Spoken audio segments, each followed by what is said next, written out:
salvar l'economia i no el govern de l'Estat.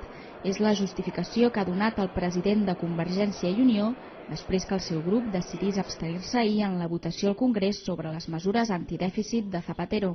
No és una acció per salvar un govern, és una acció per poder donar aire, encara que sigui a través de respiració artificial, amb una economia que s'ofegava. Sabem també, i això és el que deia en Duran i vull repetir avui aquí, sabem també que la situació actual és una situació que a mig termini és insostenible des d'un punt de vista polític. L'abstenció dels 10 diputats de Convergència, sumada a la dels 2 de Coalició Canària i l'únic diputat d'Unión del Pueblo Navarro, va afavorir que el govern espanyol pogués aprovar les mesures, tot i que va ser només per un sol vot de diferència i amb la resta de grups en contra. La congelació de les pensions, la reducció salarial dels funcionaris o l'eliminació de la retroactivitat en prestacions de dependència són algunes de les mesures que s'inclouen en el pla i que han aixecat la polèmica.